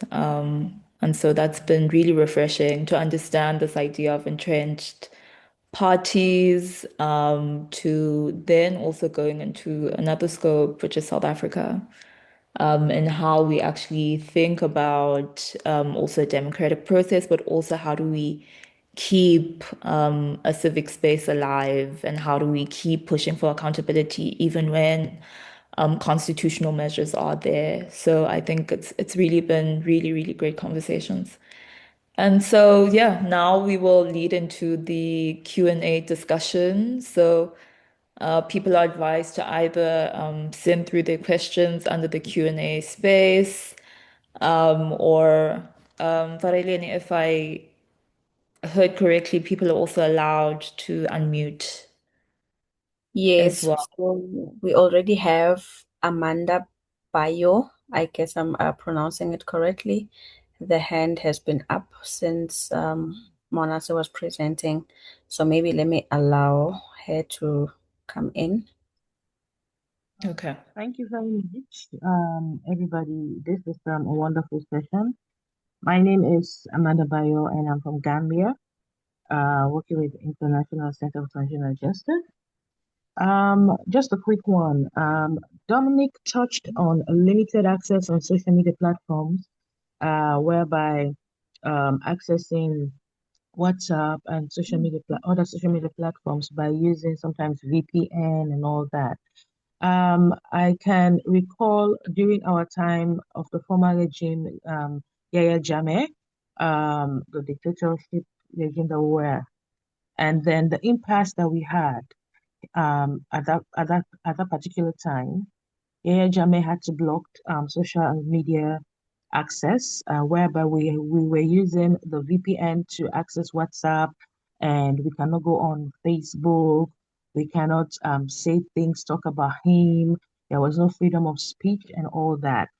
And then the Uganda presenter that just presented shortly, I just want to ask him currently, what is the situation right now in Uganda when it comes to the freedom of speech on the media platforms, especially among youths and journalists as well? Because it's through media that international bodies get to know what exactly is going on in the country.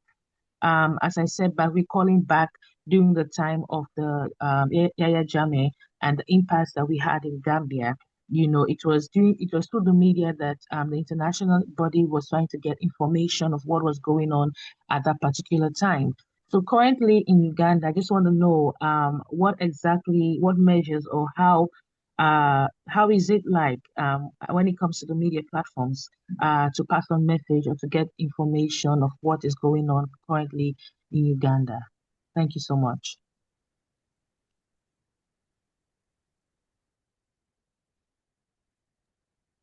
All right, Timothy. Um, I hope you were able to hear the question.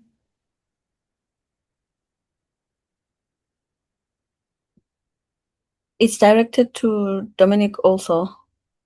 Oh, yeah. Yeah.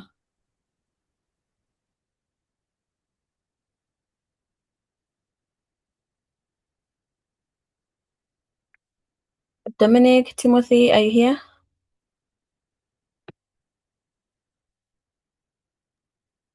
Yes, I'm here.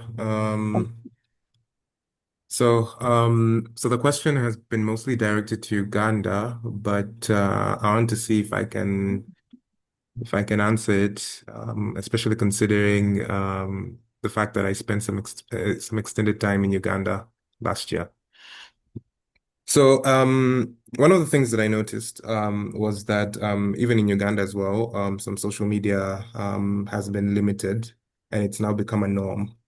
I think at some point they blocked Facebook in the country, and I think it's gotten to a point where people consider it as the new normal at the moment. So right now, if you go to Uganda, you won't be able to access Facebook. Um, and I'm trying to think of maybe another platform that has been blocked in Uganda. Um, I'm not sure. I'm not sure if I remember correctly, but I do know in Tanzania, I think it's Twitter that has been blocked indefinitely. There's limited access to. Okay, there is access to TikTok, even though it's a bit limited. There is access to WhatsApp, even though it's a bit limited. YouTube was blocked during the elections, but then later on it was revoked. And yeah, so if I'm to give a response, and mainly I want to focus on the Tanzanian context because that's what I know to be very clear, is that I think one of the things that happened after these platforms were blocked is that there is very heavy, let me say, repercussions and limitations to the people who do use these platforms to post, let's say, a negative narrative of the government or the current situation or the governance and whatnot. So I think I highlighted it in my presentation. It's that once these let's say posts have been highlighted, they're flagged, and then there is silent action that is taken against the individual. Either, they'll be kidnapped or they'll just disappear, or if, let's say, it's a media house or an organization, they might lose their license and be blocked. So yeah, that's the current situation. There still isn't necessarily a workaround, especially in Tanzania, because the government does control majority of the platforms, majority of the power, and for a lot of, let's say, media houses that let's say, did, let's say, rebel and continue to post certain narratives. They were, they lost their licenses, they lost their permits, to operate within Tanzania. And I think, yeah, there still is currently no solution that has been let's say identified, because I think what people are turning to right now is just alternative platforms where they can. People are secretly sharing, let's say, certain news, certain events, certain videos in the underground platforms. But yeah, but I think that's mostly what's going on. There is no open, let's say, there is no open circulation of this information, because it will be traced back to you and you will be silenced. So that's still a challenge, and I think people are still trying to work around it. So maybe we can hear about the Ugandan context as well, Timothy.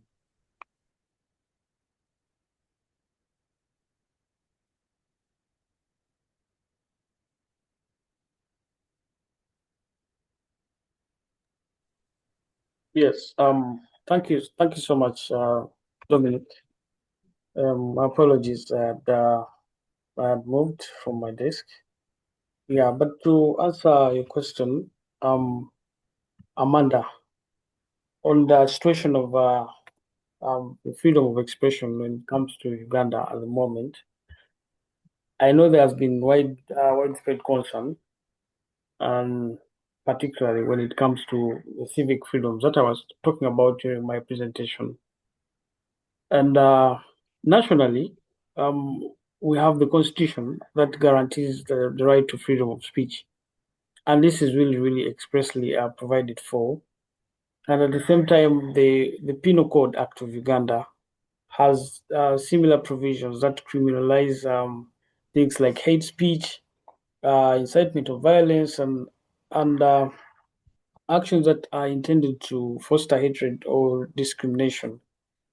Now, in practice, even recently, the state passed the Computer Misuse Act, which actually criminalizes broad categories of online activity. And you well know that a number of youth are using technology to express themselves, to talk about issues that are concerning, like corruption. And even recently during the elections, people would weigh in on what they feel should have been done during, the space and all that.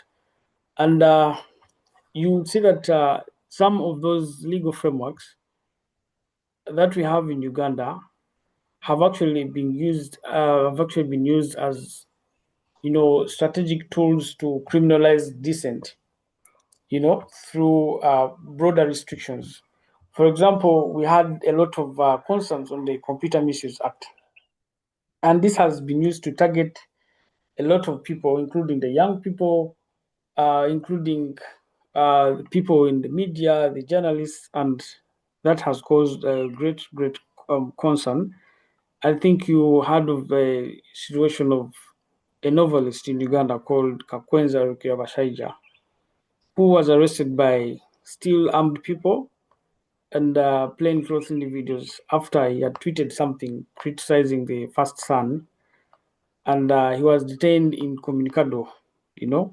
And I still remember that at that time, there were utterances that were made by, General Muhoozi about his detention, and so many other people that have, been coming up talking about the environment.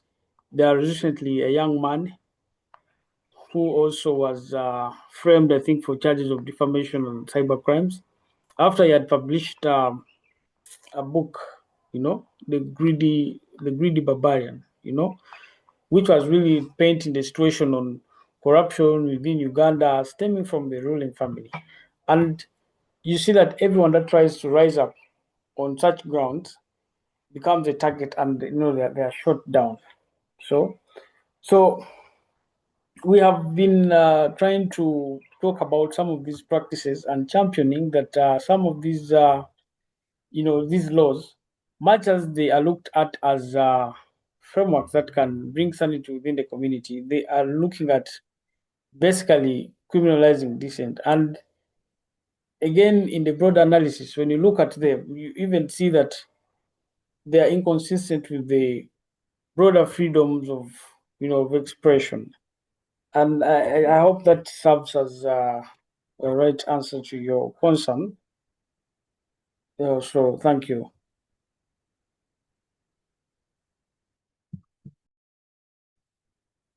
All right. Thank you so much to both Timothy and Dominic for the offerings and also for answering the question. We have another question from Tinam Mali. So Tinam, you can please come through with your question. Thank you. Hi, everyone. I would like to thank the speakers for the insights that they shared.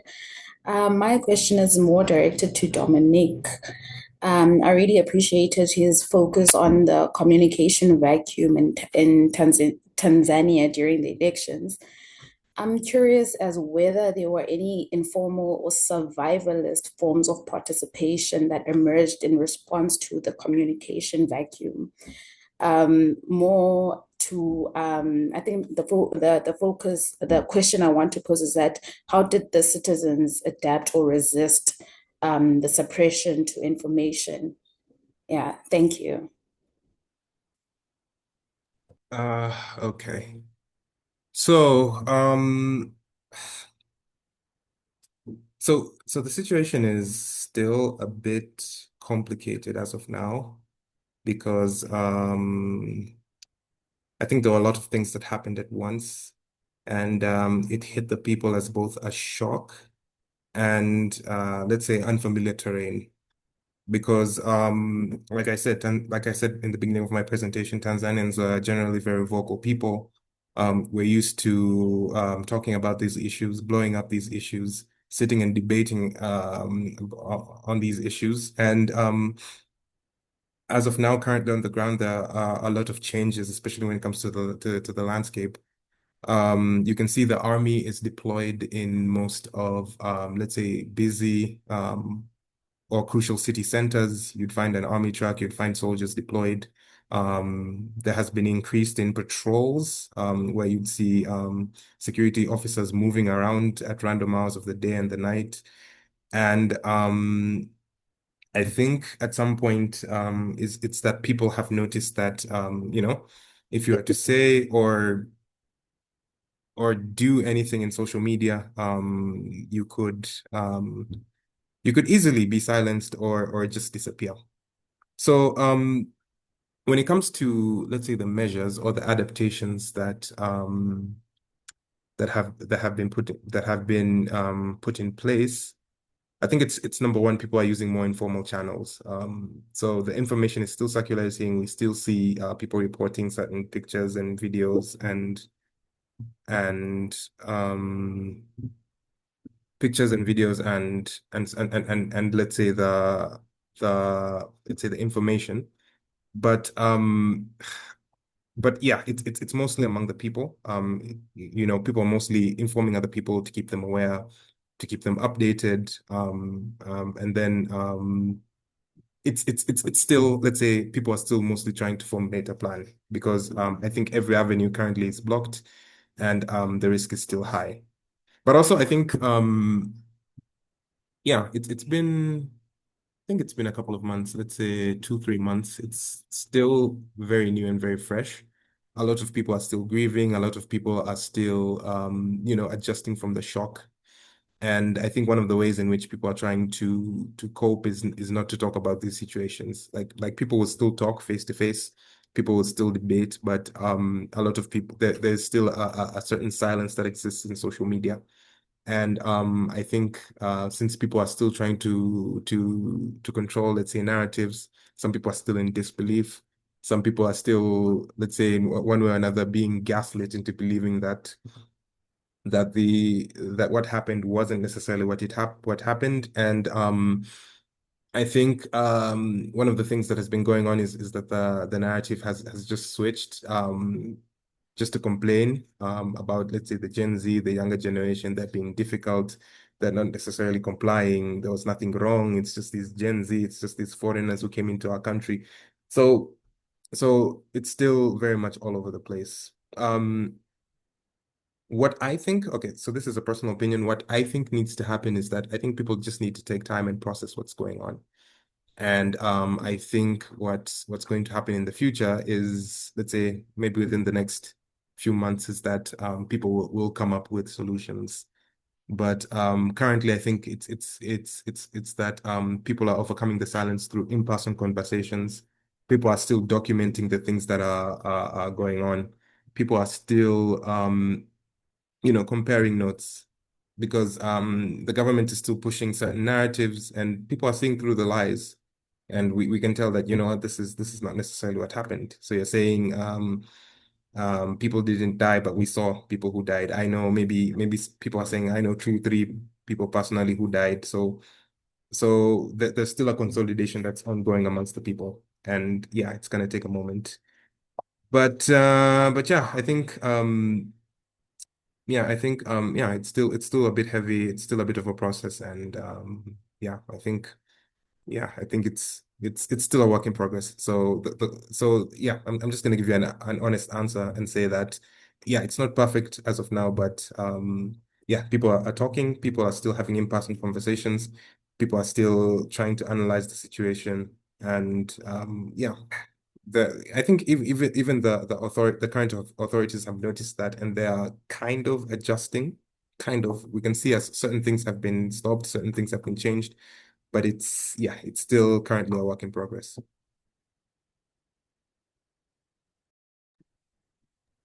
All right, Tinam, I hope that was good on your end, and then we'll have Umanyase also come in.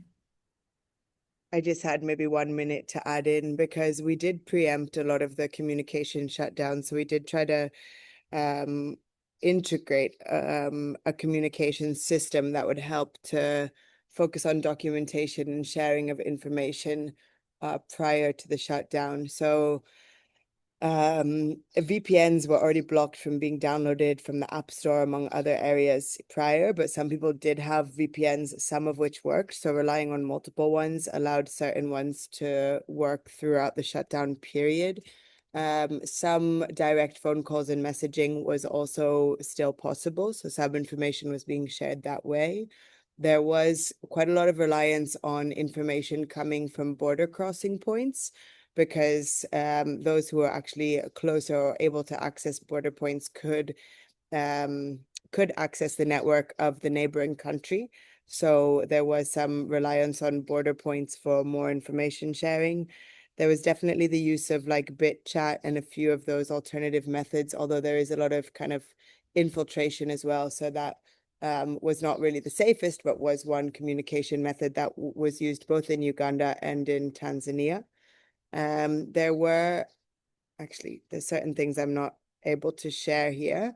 But I think the exile and diaspora community was also very pivotal in aggregating information, sharing and amplifying information. And we did also a series of press briefings here in Kenya, where we collected a lot of video, photo, different evidence, was able to then share it with the press and global media channels to amplify what was happening, so that it was not going to be happening behind a complete shutdown. So I think that was one of the key areas that the Solidarity Network could also support, and a few of the methods that were used. I think, as was already mentioned, there was significant challenge because a lot of people had no money, couldn't access their mobile money, couldn't access their banking, couldn't get out of their homes due to the military presence and the ongoing murders and violence that happened for days after the sham election. So when it came to survival, like people eating, any business ongoing, access to healthcare, there was a huge crisis that also unveiled due to that shutdown. Thank you. Thank you so Cool. much, Manasseh and Dominic. Thank you. Thank you so much, Tinam, for your question, and also to Umwanase and Dominic for also offering insights there. And do we have any other questions from participants, but also I think from the speakers as well, and the panelists if yeah, there's offerings there too. So we have a question from Charles. Charles, you can come through. Let me see if I Faraliani, can you please give Charles? Yeah, Charles, you can come through. I think you have the right now.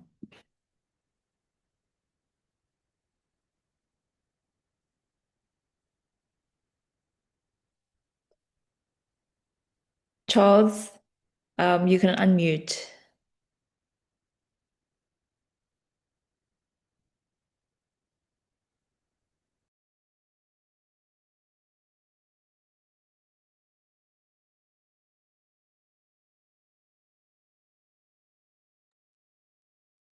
All right, I'm not sure if it's a technical issue from Charles, but if anyone else also has another question, please can you bring it up? And I think we also have a message from Wanase on the chat, and ways that people can also engage their work and also reach out to engage further in terms of yeah, the network's work basically.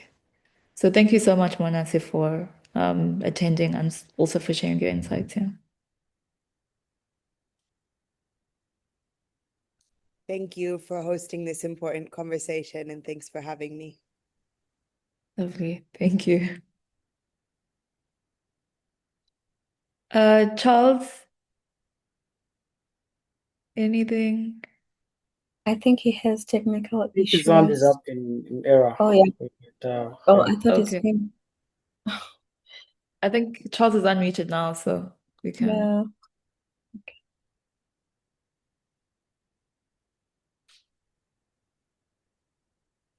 Okay, I think they might be having some technical issues. So we can, if there's any other person who might have a question,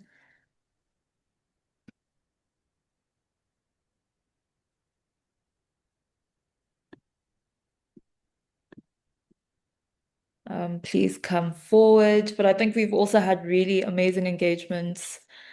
I think even now around how also the digital space is like such a significant public sphere, right, of engagement. And we're seeing the increase then sort of shutting down of those spheres as well. And I think those are really great insights to have in terms of how we then sort of see the shift in engagements in this work, and also in terms of how people organize beyond just the streets or the ground or in protest, but also in protest formation online.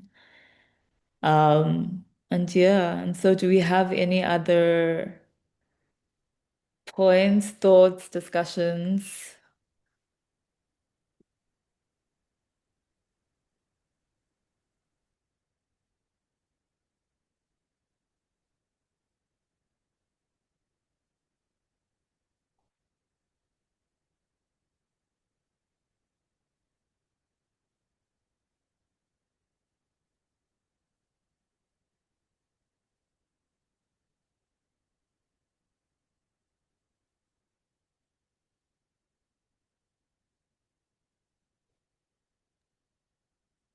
All right. I think if we do not have any other questions, I think I would just like to encourage our speakers to please leave their information in the chats or in the chat for the webinar.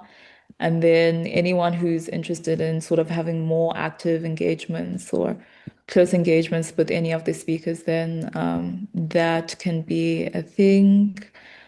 I think for now I can call in Umvareleni to assist us with the closing remarks, and also Mary Zobo as well. But yeah, thank you to everyone for the engagements, and also thank you for joining us today. Thank you so much, Snow. And thank you so much for everyone who joined. And we hope this conversation doesn't end here, as much as we've mentioned that we are hoping to also write some of the publications, the policy briefs. We will still reach out to some of you in terms of knowledge and in just sharing the information. So with that being said, we also have other speakers who shared their contacts on the chat if you still want to collaborate with them. We also have the presentation, the one that was done by our first speaker, Buiganyo. So we would really appreciate the collaborations to even move forward beyond this engagement. And with that in saying, I'd also like to call my manager again for the closing remark. Mary, the floor is yours. Thank you very much, Mabidi, for that. But I think I want to first start by saying that, it's been a very important conversation. I came in and out because I'm having another meeting. But I would say that, for what I've heard today, one thing is certain is that first, elections remain indispensable when it comes to democratic governance in Africa. It's not something that we want to have as rituals, but it's something that is foundational to legitimacy, to accountability, and to peaceful political transition. And so I also came in when Manasseh also started speaking again to say that, indeed, elections should not be a sham or a facade to democratic governance.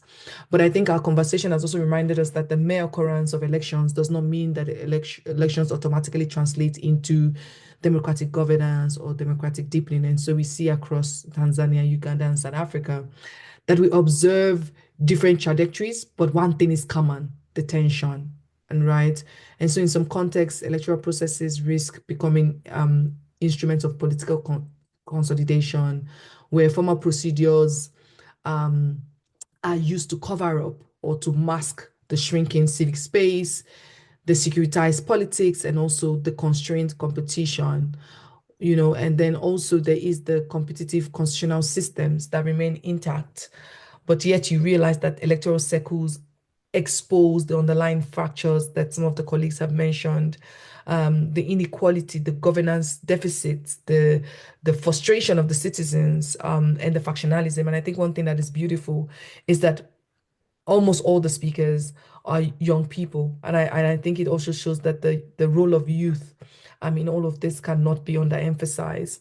But that we look at it that in each case, electoral dynamics actually test the strength of our institutions, it tests our security sectors, but also it tests actually the public trust. Because just hearing from, the different commenters and speakers, and even the question asked has shown that indeed, electoral dynamics often test the strength of our institutions in our individual countries. But we're also reminded that Africa possesses very strong net frameworks, right? Which I had mentioned during my opening remarks, that is whether it's ACTEC, whether it's the Constitutive Act, so it's like what we ordered versus what we got is one thing we have on paper, but one thing is the implementation. That it's how do we then close the gaps? And some of those questions were answered, where some of the questions, some of the responses were around coordination between governance and peace and security mechanisms at continental levels. But we must not also underscore or forget the role of civil society organizations and the work and the fight that they continue to put in ensuring that electoral instability is not merely like a political issue, but is something that also affects the social fabric and the long-term state legitimacy.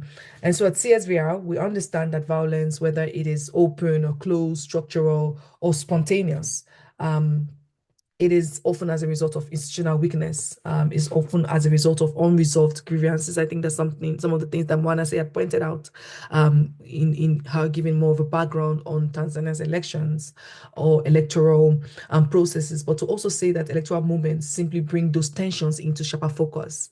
And so again, I would say that just like Mabidi has stated, that we do not just leave here ending the conversation here, that I do see that a lot of people have shared their contacts, but I think it's important that we crystallize this efforts and not just work in silos, but how do we work together as civil society organization, as regional bodies, even as citizens, to make sure that our democratic resilience is not just built in moments of crisis that we're having right now in these different countries, but is built through sustained institutional strengthening. How do we continue to work together even long after governments are legitimized? How do we keep working together to protect inclusive political participation?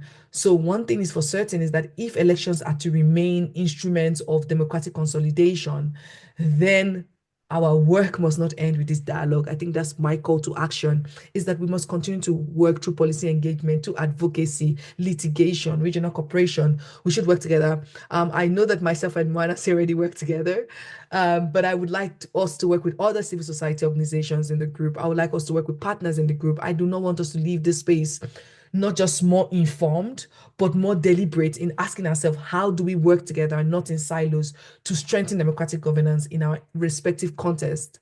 But I would say on behalf of CSVR, I'd like to thank our speakers, Dominic, Boykayo, Timothy, and Mwanase for their insight, and other partners for their collaboration, and even the participants, because you have all engaged, asked questions in this critical reflection.